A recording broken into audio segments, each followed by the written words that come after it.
a very nice place to be, and so welcome everybody also to this talk. I had not expected such an audience in a week of vacation, and also did not know exactly where to talk about because I didn't know too much about the center, to what extent it is more for social sciences, more to biology.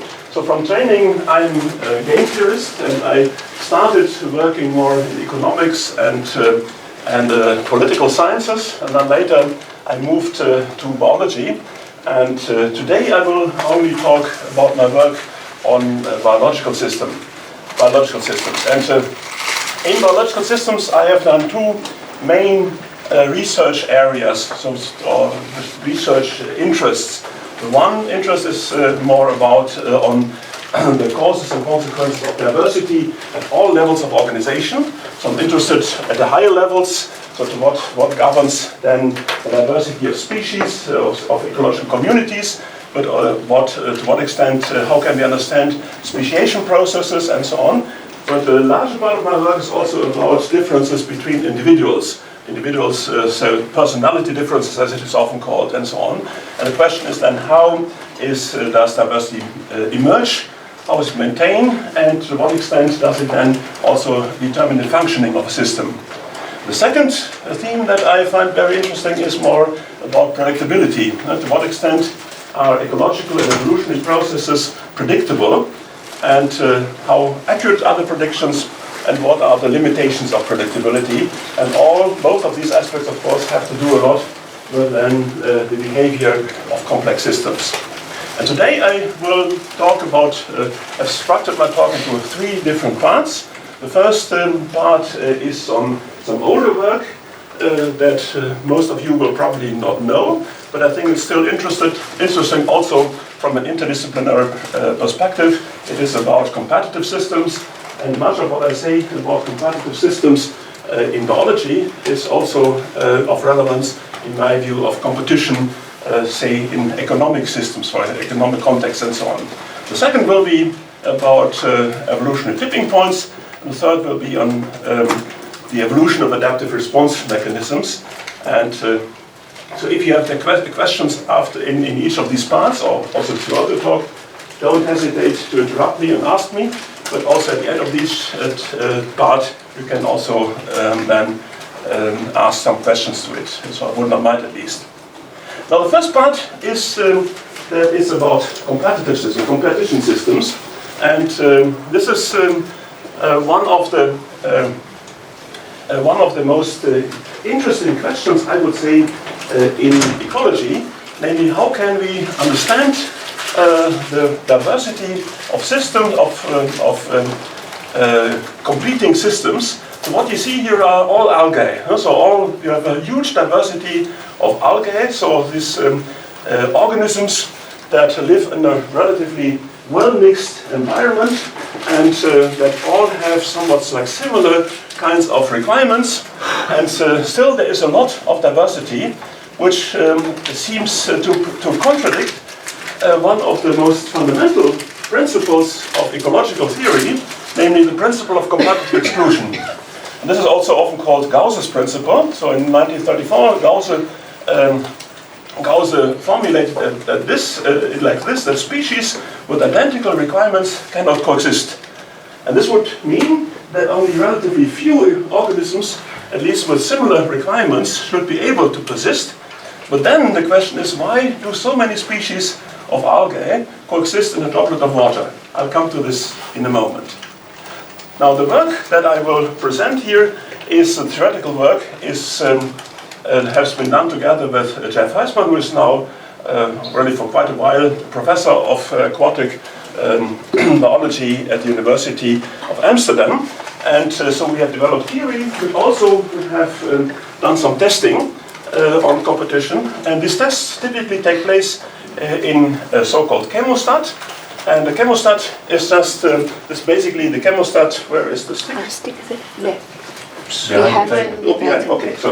Okay. A chemostat is just a vessel where some algae or other microorganisms, like bacteria, are growing, and then there is some influx of nutrients, say, and then there is also some outflux from here, and so where you can then keep algae for very, very long periods of time, or bacteria for very long periods of time, and see more or less how they are growing, and also how competing algae will then develop, and what the outcome of competition will be. Now basically, the theory behind it is very, very well known. It was first developed by Jacques Monod, and also by some others. It's very simple. So in this vessel you have some, say, different species of algae, and I is then the density of the algal species I, and the per capita growth rate of these is given then by the growth minus mortality, and the typical assumption that one makes, which is also very, very well tested and validated, is that the production, so the growth of algae, is positively related to the nutrient or resource concentration, and then there are some losses typically by the outflux of algae in the chemostat in this kind of system. So basically this is, describes then the growth of the algae, and if you look then at the resources, the nutrients in there, so there is some influx from outside with a certain concentration S. There's some outflux, and part of the nutrients are being consumed by the growing algae. That's basically how the model looks like, and this is, I think, one of the most well-validated differential equation systems in whole of biology.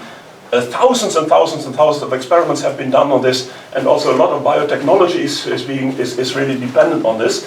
So nowadays, people in biotechnology learn these kinds of systems already in their first semester, because it is really very important. Now, what happens in a system like this? Now, the very important thing is that if you look then at the characteristics of a certain algal species for the growth and loss terms, then it's the very important determinant of growth and also competition is a so-called minimal resource requirement of a certain species. That's basically the point where then growth is equal to the losses. So above the resource concentration R star, growth is larger than losses, and below the losses dominate the growth. And basically this resource concentration is then quite important for understanding how a system looks like. You can easily see it like this. If you have two species of algae, and one with this characteristics and the other one with that characteristic, then you can then measure their characteristics in monoculture.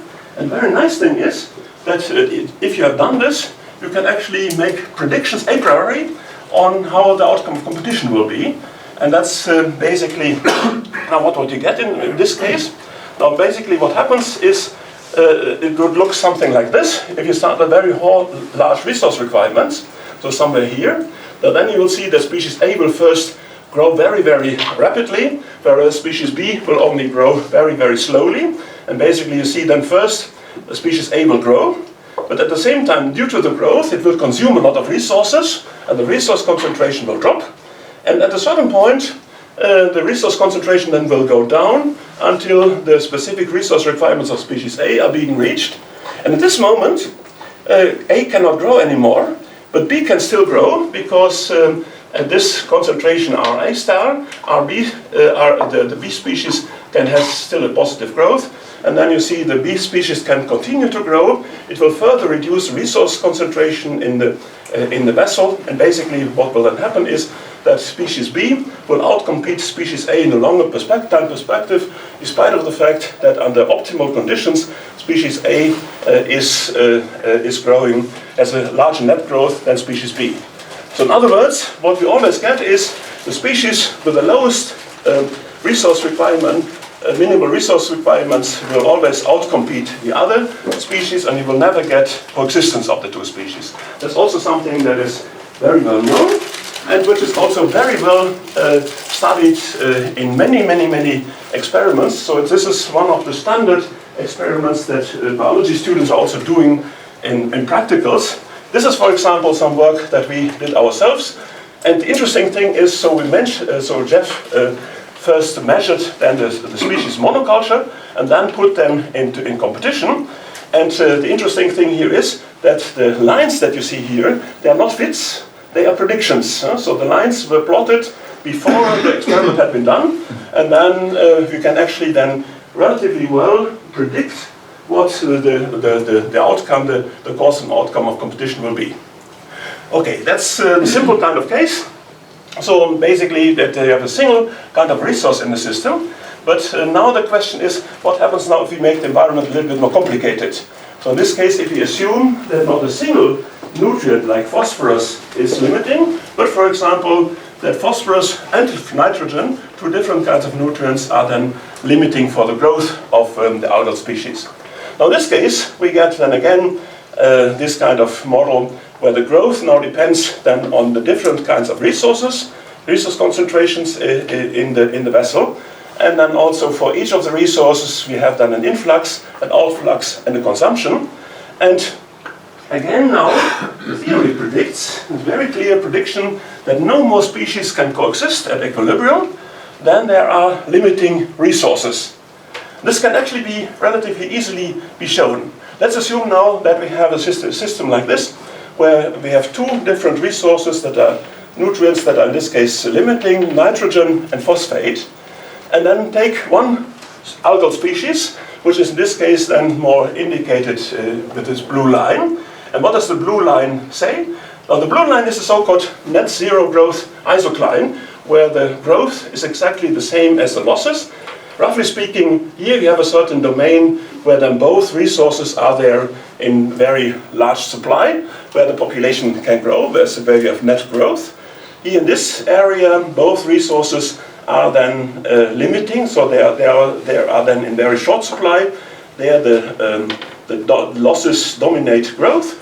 And then in between there is a certain line. It can be a very complicated line. It can be a very different kind of shape. That's not really that important here. But there will be a net zero growth isocline. Now if we now say take a second species, now basically the second species will have different characteristics, but also it will grow if there are sufficient resources available. It will decline if the resources are there very low supply. There will be a such kind of a net zero growth isocline, and basically what you then see is that there can be coexistence at equilibrium of the two species if then both of them have net zero growth, and this corresponds then to the intersection point of the two lines. But now comes the important point that if you now add a third species, for example a green one, then basically what you can see is that the green one and the blue one can coexist at these resource coexist in equilibrium at this point. The red one and the blue one can coexist at that point, and the blue one and the green one can coexist at that point, but basically only under very, very highly unlikely conditions that all three lines just happen to meet to intersect in one point.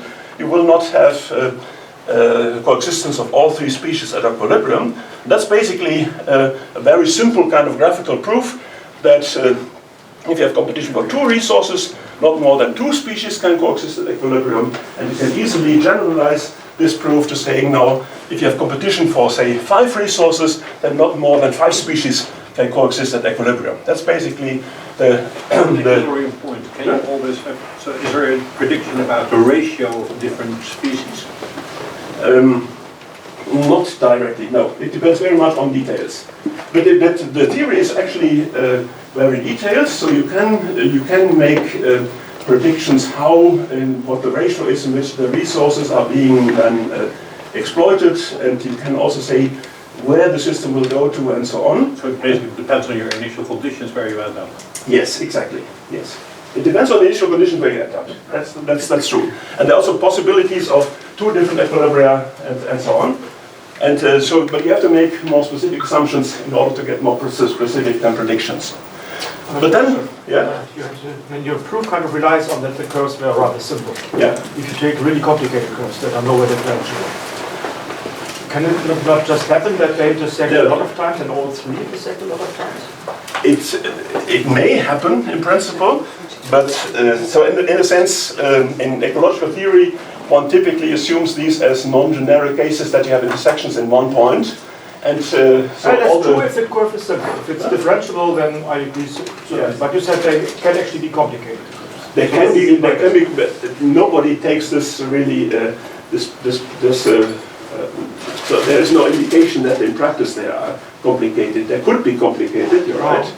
And let me show you some complicated curves and so on, but typically one assumes that they are relatively simple curves that are there. But then the point is, therefore, in general, no more species can stably coexist at equilibrium, then there are limiting resources. But now comes the problem, and this is the so-called paradox of the plankton. If you take a spoonful of water from any natural water, so go outside, say take any, go to a canal, or go to a pond, or go to a lake, or whatever, and if you take a spoonful of water and put it under a microscope, then you'll typically find 100, 200, sometimes more algal species who are then coexisting next to each other. And then if you ask them people now how many limiting resources are there, then the physiologists will say, okay, everybody, all the algae need light, they need nitrogen, they need phosphorus, some of them might need iron, some of them might need silicate, and then, but then they will already start thinking very hardly now what other kinds of limiting resources might there be. And most physiologists will say now 7, 8, 9 limiting resources might be there. But this would then mean that not more than 7, 8 or 9 species could possibly coexist, at least at equilibrium. And that's what is called the paradox of the plankton, which is has already been formulated many years ago, and which is a clear discrepancy between one of the simplest theoretical findings and what you then, and the diversity that you encounter in nature. Then of course the question is, does competition actually lead to equilibrium? So basically this is an equilibrium prediction, and the question is now, can we be sure that competition will lead to equilibrium? Now, can it be possible that in the lab setting the resources were less and in the pond the resources were more, so they do not have to compete for the same set of resources? No, but that's not the case. I think I will later also show you that one really tries to mimic the resource levels in natural waters as much as possible. I'll show you some examples where one really tries then to mimic it as much as possible. And we'll also see in a moment that it has a lot the same kind of problems also arise then under well-controlled conditions. This is actually such an experiment. This is a very long-term experiment in the lab, where individuals, actually these are days, and this is an experiment that ran for 10 years in the lab, and where then Herkloos and Linkenberg, they more or less, they took a bucket of water, from natural water, and then they put it in the lab under as constant as possible conditions, so constant light supply, constant supply of all kinds of nutrients. So, of course, you can never keep it completely constant, but as constant as possible, very well mixed system. And actually what you see here is that over the time, there's no sign for equilibrium. You see a lot of cycling going on. So I don't want to go into any details, but you see that these kind of systems, even under constant conditions, that they actually look very complicated. And in the meantime, Jeff Weissman and PhD student Benninger, they have actually found out actually what is the driving force behind it. And this is nowadays being viewed as the first demonstration of chaos in a real long-term ecological experiment. So it's a really very nice example of how complicated actually these kind of processes can be. However, I have to say, you all may know something like about predator-prey kind of oscillations and so on, so that oscillations do occur in systems where you have then algae and then algal feeding kind of organisms is perhaps not that surprising, so it may just be that in this case the predator-prey kind of interactions drive the whole system. But we were interested in the question, does competition in itself, can it be the driving force of diversity? Now, the first thing that we looked at was two limiting resources, and there we could show mathematically that in case of two limiting resources, a system of competing species will always converge to equilibrium. So in that case, we can be sure that at most two competing species can stably coexist on two limiting resources. And you can imagine that doing these experiments is relatively complicated. And most people in the field, and most experimentalists always had limited themselves to two resources. But the question is then, does it also hold for more than 2 resources? Now, when we thought about it, then we also thought a little bit about it. Why do people working on competition always think that competitive systems tend to go to equilibrium? I think the main reason for this is that most people think that if we have competition and species 1 dominates species 2, and species 2 is a better competitor than species 3, that then species 1 will be also the better competitor than species number 3. So that competitive dominance is something that is transitive. And there's a lot known about these kinds of systems where you have then where the dominance is transitive. These kinds of systems have the mathematical property that they tend to produce monotonic convergence to equilibrium without any cycling. However, if you now look at natural systems, then we see that competition is often not transitive. And these are some experiments that are already very classical ones by Buss and Jackson, where they looked at all kinds of species that are living on a coral reef. So there are, for example, some corals in there, some sponges, and some others, some algal species from so we had something like 15 different species. And in all these cases, they looked at pairwise competition experiments between these species. And these species, they compete for space, and they outgrow each other. And basically the question was then, who outgrows whom? And so if you look at the experiments that I did, then you see many intransitive interactions there. For example, in this case, what you see is that the species number S2 here outgrows species number S6 in pairwise interactions. S6 is outgrown by species C1 outgrows species C1 in pairwise interactions, but C1 is then dominant over S2 in pairwise interactions. So actually you have then something like an intransitive cycle. Or sometimes here like this, so C1 is beaten by S5, S5 is beaten by S2, S2 is beaten by S4, S4 is beaten by A1, A1 is beaten by S3, and S3 is beaten by C1, and you see again there's an intransitive relationship, competitive relationship between those species. And the question is, now does these kind of intransitivities, do they actually lead to something like oscillations and more complicated dynamical behavior? And in a sense, this corresponds to the rock, scissors, paper game. So basically, we have 2 different strategies where then rock beats scissors, scissors beats paper, and paper beats rock. I hope that everybody understands the system. So I'm perhaps the world expert on rock, scissors, paper game because I wrote my PhD thesis on the evolutionary dynamics of rock, scissors, paper games. So it's also, I'm collecting very nice international examples for this. For example, in China, it is not called rock, scissors, paper, but it's called human, chicken, worm. So human eats the chicken, chicken eats the worm, and in the end the worm eats the human. but okay. But basically, this is then a kind of a cyclical kind of interaction that you can get in these systems. And actually, that's basically what I then realized. I was just cycling home when I realized, oh, in case of the algae, we could easily imagine scenarios where we actually get something like a rock, scissors, paper kind of game. But just for the sake of the argument, assume that we have 3 species. Species 1 is a strong competitor for resource 1. Species 2 is a strong competitor for resource 2. Species 3 is a strong competitor for resource 3. So 3 resources, 3 nutrients that are then limiting for these species.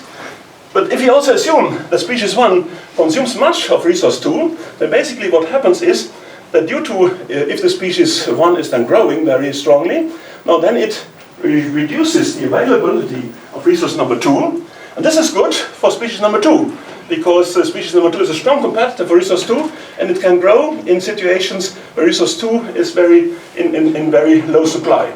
But if you now assume that species 2 consumes a lot of resource number 3, now then basically it paves the way for species number 3 because it reduces resource number 3, and species 3 is very good in situations where resource 3 is in short supply. But if species 3 consumes a lot of resource number 1, then it paves the way for species number 1 again, and so you get a kind of a cycle in this particular case, of course purely hypothetical. So it's very, the question is whether these things happen or so. That's a question that I'll come to in a moment.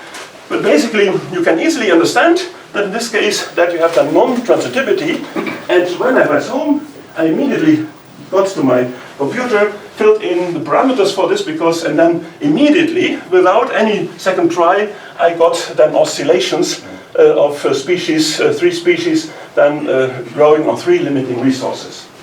And so basically, this shows that competition does not necessarily lead to equilibrium. But this has very important implications. That's something that is quite interesting. First of all, if you look at 5 species, then on 5 different resources, You're Dutch, you get... no. Huh? You're Dutch. Dutch? You're Dutch. Your pictures look very much like the Dutch flag. I didn't realize that. This is really good.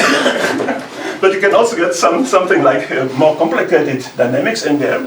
But the interesting thing now is, and this was our first picture where we showed that it has important implications for the coexistence of more species than there are limiting resources. So this is a system where we started with 3 species that were cycling on 3 limiting resources. And then we added after some time a 3rd species, a 4th species, a 5th, 6th, and so on. Basically what you see here is that in a situation where oscillations do occur, we do no longer get the limitations of the Gaussian principle, that only 3 species can coexist at 3 limiting resources, but we in this case have even 9 species coexisting on 3 limiting resources. I even like this picture much better, because in this case we have 6 different species then coexisting on 3 different resources. And I find it very interesting because for all practical purposes, most of my colleagues would say this is an equilibrium system. So there's very, very little oscillations going on there. So basically each species is only fluctuating a little bit around then an equilibrium level. That's basically how it looks like. But still, these small fluctuations that we have, they allow the coexistence of more species, in this case 6 species, than would be possible at equilibrium. Now these systems are very, very simple, but they have many, many interesting properties. This is, for example, another simulation experiment that we did with them, and I think this is something that I like particularly well. So basically what we did in this system, so we looked at a system where we had then for a long period of time, we had then the system was governed then by the competition dynamics under these are deterministic differential equations. But then every single day we threw in 1 new species. So new species every single day, and we removed those species that were below a certain threshold level. And actually what we then see here is there's 3 limiting resources. So here you see how many species could there be maximally if there were a Gauss's principle. But basically what you see here is that we got a very, very large build-up of biodiversity. So here you have a very long period with 80 or even 100 species living on 3 different limiting resources just because of non-equilibrium conditions there. And this is on a very long period of time. So you see these are 200,000 days. So I can scale this to days because we used parameters from real algae where then the parameters were then also could be given a kind of a time scale. And so something for hundreds of years or even thousand years you can have many, many species. And then interestingly, all of a sudden there's a collapse. So the environment has not changed directly, but a new species has come in. It is not a super competitive species because we prevented, so we introduced some trade-offs making it impossible that one of the species could be super competitive. But basically what has happened is then the advent of one species that more or less led to the collapse of the whole system to very, very low levels.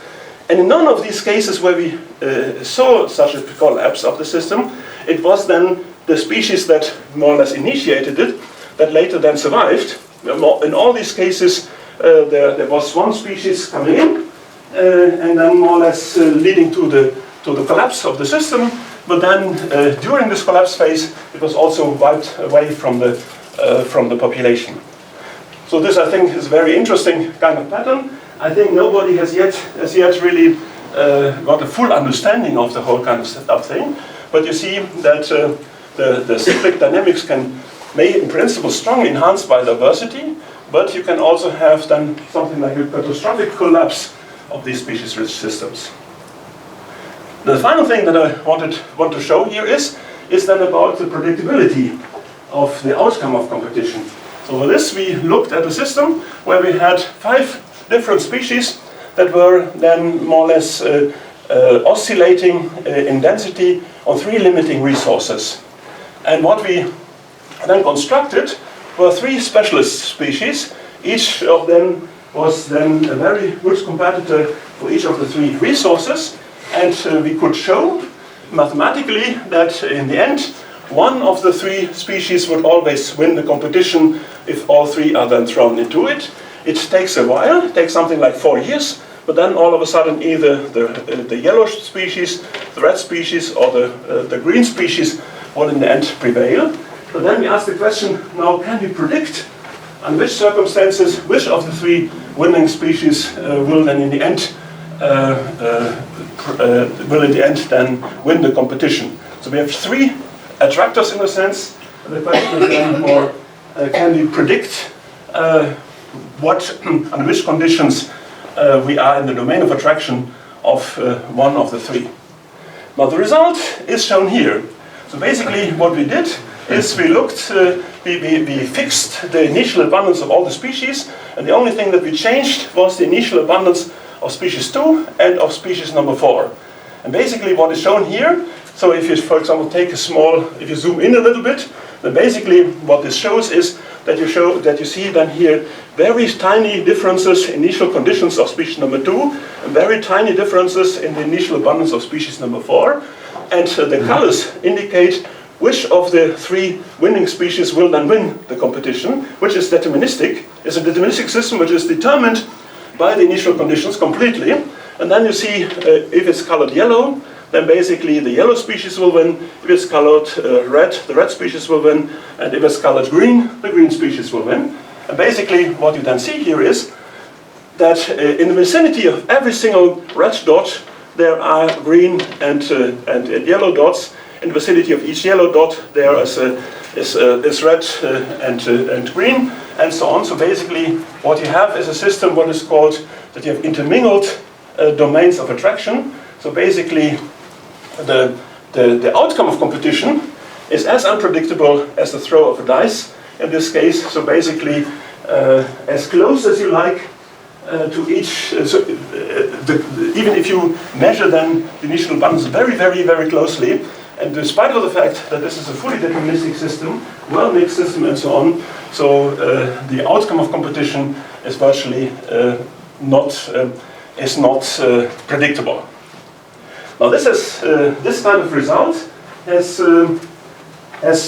put many people to think about it, and some of them are mathematicians who then worked out more or less that you can actually show mathematically that you have this intermingled basins of interaction. But for me, more interesting are then experimental results from some colleagues who also wanted to see to what extent is the outcome of algal competition predictable or not. Basically, I now show then the results of a colleague called Rölke and this group. And basically what they did is they took a water sample from Lake Erie in North America. And so they took a bucket of water, 10 liters of water, and basically took them back in the lab. And then they mixed the system, the bucket of water very carefully, and then distributed them over 4 liters of 10 samples of a liter of water. And then afterwards they then looked how then this liter of water then developed in a sense, or how the algae grew under lab conditions in the next month, in the next 30 days. That's basically what I did. And this is one of the experiments. In one of the experiments, they found then something like this, that at first it started then to grow, and then later there was some decline, and so the details do not matter too much there.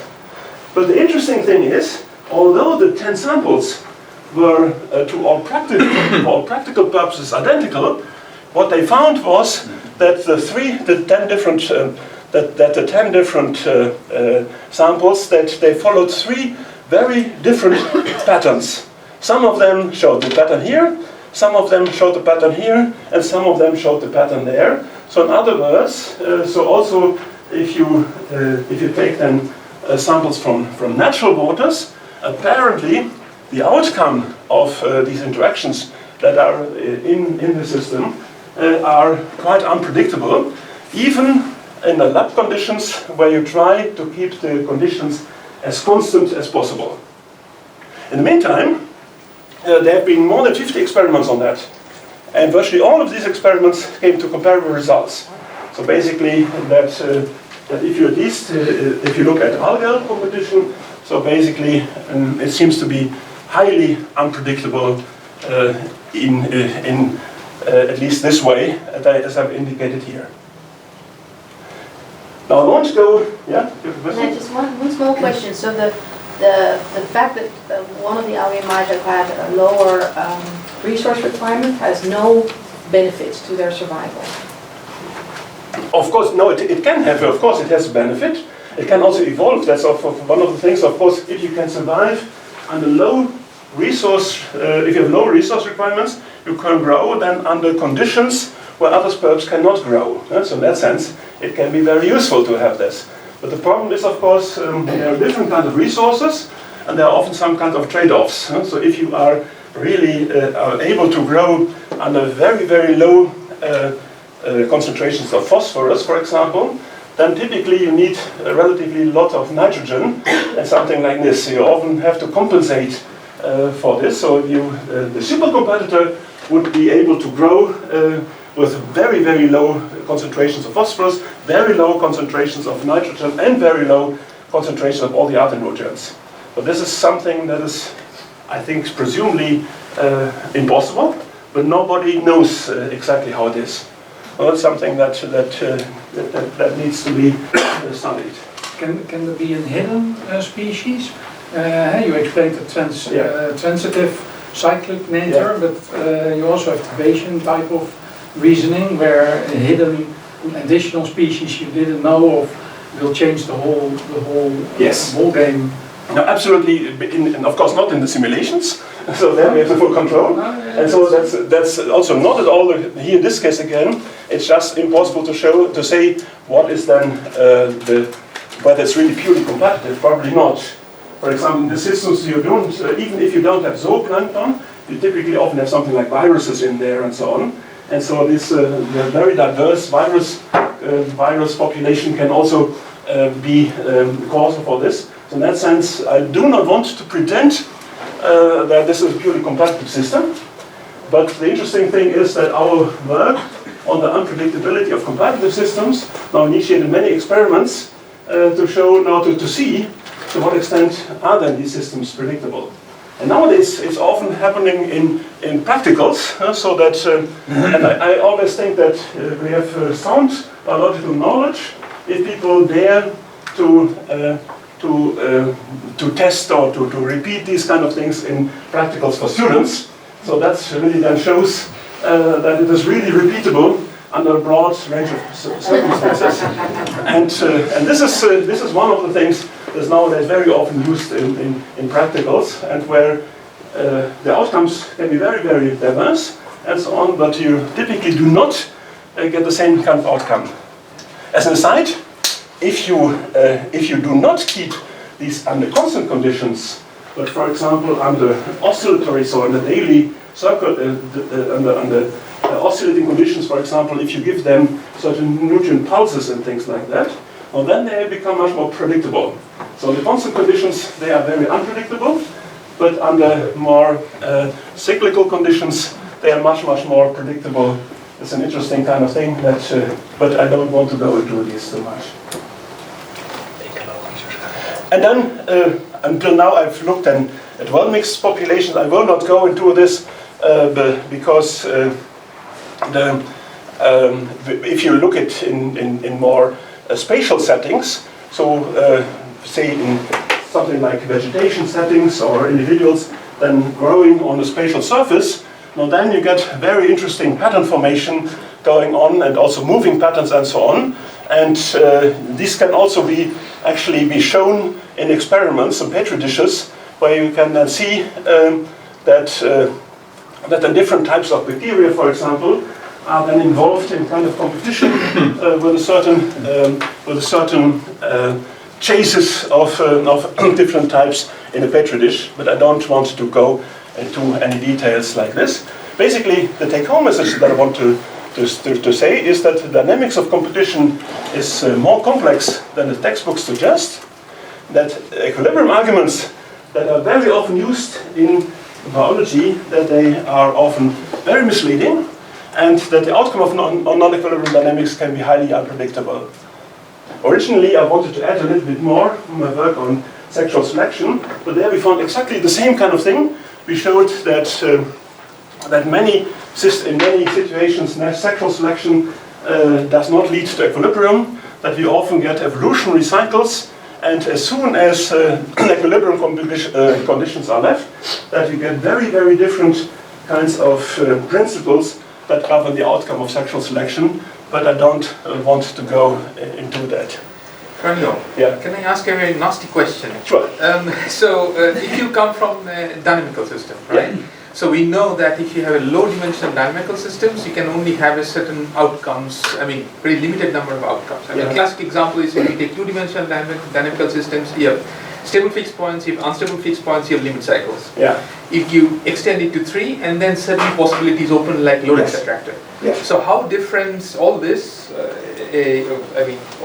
this description is a very high-dimensional dynamical systems with many species and many nutrients. Isn't it a reflection of just that principle? Absolutely, I fully agree. So I always tell my students, I think that mathematicians always count 1, 2, many. So basically, one-dimensional, two-dimensional, and then three-dimensional, and everything can happen. And it's actually here in this case very similar. If you have one resource, two resources, very simple, and then biologists have always extrapolated from these systems to other systems. And then it turns out that actually the situation is much more complicated in high-dimensional kinds of systems. And that's actually also something. So my time is it's very clear that I cannot cover all 3 parts. That's but doesn't matter too much. But that's also one of the things that I wanted to say in my 3rd part. Let me see, perhaps I jump now to part number 3, because I think it's a very important kind of thing also in evolutionary theory, that people typically are thinking in very simple kinds of conceptual models, and most of the models only have a single one-dimensional kind of control variable, and I think it's very, very dangerous to extrapolate from these kind of systems and base a whole theory on that. I think that's a very important kind of insight that more and more people have. We are not the first. For example, Pauline Hoogweg has been working on this for many, many, many years, and he has always then also hammered it in. But still, the major part of the scientific community is then more working on very, very simplistic kinds of models. And just one more sentence. So now if you add the spatial dependence, I think it's going to get even more complicated. Exactly. And therefore I think I skip now the 2nd part and now go to space. I think let me see. I wanted to have these evolutionary tipping points, but I think that would be too much. So the next part that I want to talk about is now having some kind of control. So until now, that was we only looked then at how complicated the dynamics and also the environment is that is induced by simple kind of interactions. And the second the parts 2 and 3 were more than on how do organisms now cope with the environment. So there are different ways how organisms cope with it. But basically what organisms then typically do, and all organisms do this, that they more or less respond to their local environment. And these responses to the environment, that's more or less what I'm mainly interested in this moment. And basically, that's more what you see here, is what my colleagues typically do, is they look at the response curves. These are often called reaction norms. So you have a certain kind of an environment, and you have a certain type of genotype, and the genotype tells you, for example, environment may be temperature. At low temperature, you do this, and at high temperature, you do that, and then this is governed by a linear function or something, a very simple kind of function that determines then the response from on certain environmental kinds of variable. And virtually everybody has looked at these very simplistic kinds of responses. I would call them simplistic. Of course, it's a biased term.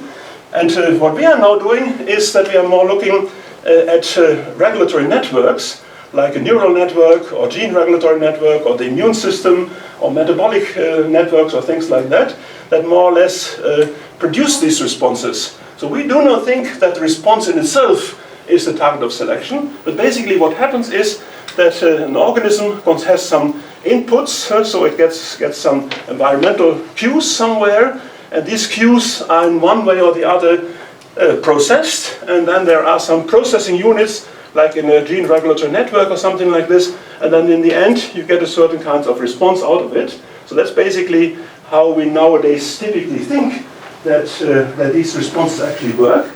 And the models that we are now looking at is we contrast the models that are based on more on the norm of reaction perspective with models where we have direct selection then on the kind of machinery that produces this response. That's basically what we are doing. So we do not look at the evolution of the response patterns themselves, but the mechanisms underlying these response patterns.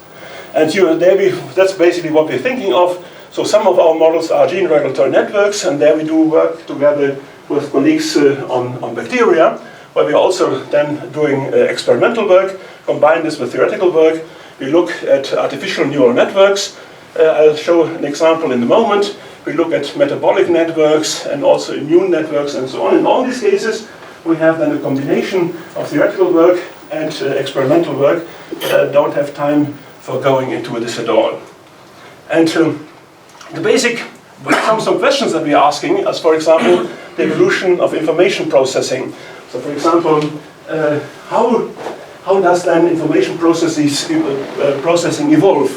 And somebody already said something about Bayesian inference, basically many people assume that evolution will shape organisms in such a way that they will become good Bayesian statisticians in a sense. But if you really look at the evolution of information processing, then what you often see is that on average you get something that looks pretty Bayesian, but each particular individual deviates from this quite considerably. I don't have time to this, but we can perhaps discuss this later. We're also looking at the evolution of learning and emotions, and we're looking at evolution of communication systems, signaling and communication, and so on. So these are the questions that we are nowadays often doing. And we all do this not by means of mathematical models, as what I showed before, but more in individual-based evolutionary simulations. So basically, you have done a population of n agents. So we typically have something like 10,000 different agents. And these are followed individually. Within a generation, they move around, they interact, and they are subject to all kinds of stochastic events. And this interaction is governed then by some network, for example, some gene regulatory network, some artificial neural network, or something like this. So each individual has a genetically inherited strategy, which is in practice typically a network that determines how to behave in a given situation. And then successful individuals produce more offspring, and then which then therefore inherit and then their parents' network, subject to some mutation, and then over the generations, the strategies that are successful in the sense that they induce high survival and or high fecundity, that they will then outcompete the other strategies. That's basically how we then proceed. And to illustrate what we are doing is then a kind of a model, for example, for predator-prey coevolution. So where we have then two different species who are then interacting with each other, and the one, of course, the prey wants to avoid the predator, and the predator wants to catch the prey. That's basically the idea. And this is a model that I developed together with PhD student Christoph Netz and our programmer Hanno Hillenbrand, who is really a fabulous programmer, otherwise we couldn't have done this. It's really, wonderful what he's able to achieve. So basically what we are now looking at is we're looking at a grid, which is relatively large, something like 1,000 times 1,000 cells. And on these grid cells you can then have herbivores, so prey individuals moving around, predator species moving around. And as I said before, so they move around according to some inherited movement strategies. And that's basically each herbivore looks around in the different directions, and then more or less it uses then an artificial neural network, which is inherited, to evaluate the suitability of different directions of movement. And the same is true for the predator. The predator also looks around, and it also has an inherited artificial neural network that more or less tells the predator the suitability of different kinds of directions. And then each individual first of all screens the environment. It looks which of the directions has highest suitability, and then it makes some steps into the direction of the highest suitability. And then in evolutionary time, the individuals then transmit their networks to the offspring, and those who are most successful, that means for the prey, is who had a lot of foraging success but avoided being eaten by the predators. And in the case of the predators, those who have found most prey, they transmit then the networks to more of the offspring. That's basically how it looks like. Now this is a typical neural network that you can look at. So basically, predators and prey have three different kinds of inputs, in a certain direction. They can smell, in the sense, the grass density. They can monitor the herbivore density, and they can monitor the predator density. And then basically, these different kinds of inputs, they are then processed by, as I said, an inherited network. And in the end, the network then tells something what the suitability of an evaluated location is. And this is a feed-forward network, but the network architecture can evolve as well, so it can be also a very complicated kind of network.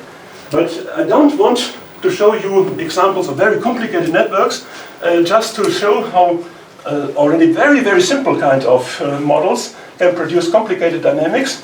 I just looked at the simplest possible neural network that you can think of. Basically, you have grass density, herbivore density, predator density, and basically the suitability is then given by a weighted average of the three inputs, and the weighing factors, these are then heritable properties, and they are then transmitted from parents to offspring and so on, subject to some mutation. So that's more or less a trivial network.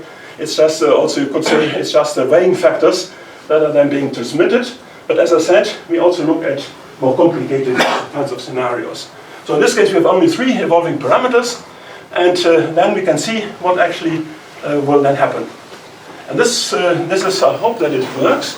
So this is show you just a movie. Let me see whether I can get it started. Yes, so basically what you see here is in green is then the density of the grass. Blue is the prey density, and red is then the predator density. And you have two different time scales here. Perhaps I should, on the one hand, you have then what's happened within a generation. These are always 100 time steps within a generation. And then to the right, you also see then how the weighing factors are evolving. So this is more or less showing the evolution part of the whole kind of thing. And so basically, first of all, you see then something that you will have seen in many different kinds of simulations as well. But now you see that the character of the simulation has completely changed in comparison to what you saw at the start.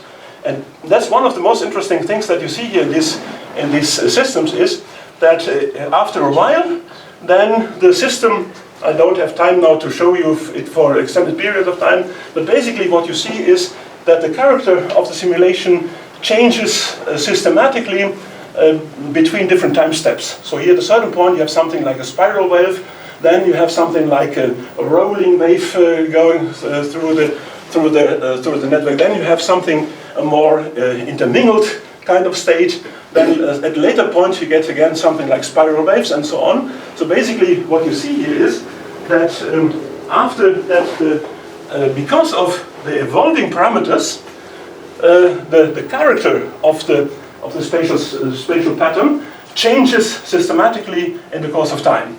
Maybe it is possible that at a different resolution or different shape of the setup, we can see something else, some other pattern emergence, which we cannot see this one. That's true. That's basically, I don't want to show it here, but we also look at, so that's my PhD student, Christoph Netz. He really zooms into very, very fine scale what's happening then there, exactly, and so on. So I don't want to make too much out of it. It's also one of the things I don't like too much, this square grids. So there's some.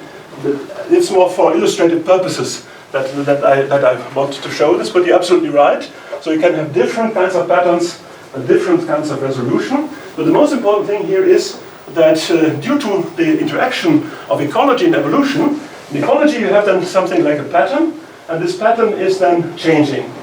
And what we typically see is something like this, is if you look, for example, at the average prey density and average predator density over the generations, then that's what you see is then for extended periods of time, it is of course locally always changing, but if you average over the whole grid, then you have it's relatively stable and constant, but then once in a while something happens,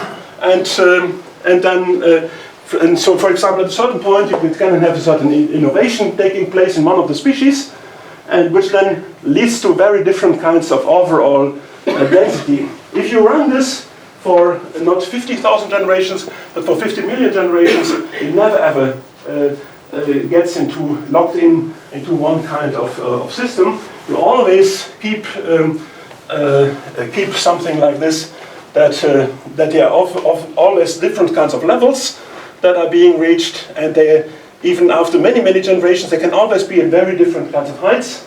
And then in between, there's a kind of a small revolution taking place, kind of innovation taking place, that then leads to a different kind of pattern. Yeah. Can you call that a sort of temporal local equilibrium, or a local temporal equilibrium? Yeah, of course, it's just the average over a large spatial process and so on. But I call it often as something like a quasi-equilibrium because I don't have a better word for that. But it looks a little bit more like a kind of a standard kind of locked into a certain kind of standard kind of dynamics. That's there, and then it switches again to a different one. Yeah. How does this relate to the selection pressure in the system? So, I can imagine if you have strong selection pressure, you'll converge on, you won't have this changing of the behavior all the time. Yes, there's strong selection, that's true. In this system? In this system there's strong selection going on, yes.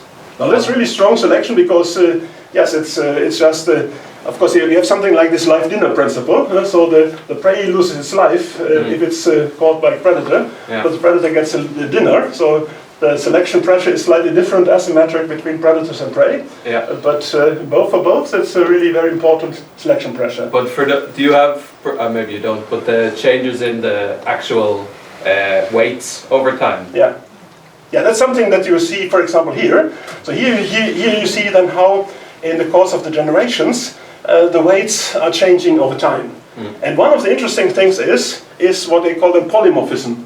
Basically what you see here is that, for example, if you take a certain kind of a time slice, then you see that different individuals have different kinds of weights, but you see here very clear branches here. You have two different types of herbivore strategies, and you have two different types of predator strategies in this case. So this case, we looked a lot into how the weights are actually looking at. In this particular case, it's the response of the herbivore and the predator on on the predator. And interestingly, the predators, they have a strong negative value here because they want to avoid the presence of other predators because of competition among predators. And the prey, of course, you also would assume that they also would try to escape predation, that they also would have a negative value. But interestingly enough, there are then some prey who have a positive value to the predators. Actually, what they're doing is that they're going to the places where the predators have been, and in the assumption that the predators will have moved away because they move away from high predator densities, these kind of things. So basically what I say here is unexpected strategies. So if you look at these simulations, I will not pretend that they are very realistic, but on the other hand, they also show that some strategies can emerge that you typically would not put into the model. So if you would have modeled the strategies, you would never have put in a strategy where the herbivore goes to places where there are many predators. Yeah. Just the time. Yeah. Yeah. Sorry. Just the time. Yeah, I'm just finishing now. Okay, I will be. So basically, one other thing that we see is that if you look at alternative simulations. So for example, 2 different replicates, I don't want to go into it, but you already, by eyeballing these kind of things, you see that different simulations can lead to very, very different kinds of outcomes. And then this is then basically the take-home messages that I have for this is that first of all, if you look at these kinds of high-dimensional kinds of simulations, so where you have many degrees of freedom, as you have in these neural networks, and what we always call then a complicated genotype-phenotype mapping, then you can have very rapid evolution, where then the dynamics of evolution can be similarly fast as ecological dynamics. And you can have then periods of relative stasis, but never-ending change, and you get often innovative solutions, and often the coexistence of alternative strategies. And then I wanted to end with this 1, 2, 3, with your nasty question. In a sense, I don't know whether Einstein really has said this, so this is a little bit disputed. But basically, my conclusion is one should not draw too strong conclusions from models that are too simple. So basically, too few degrees of freedom. That's basically with this I would like to close.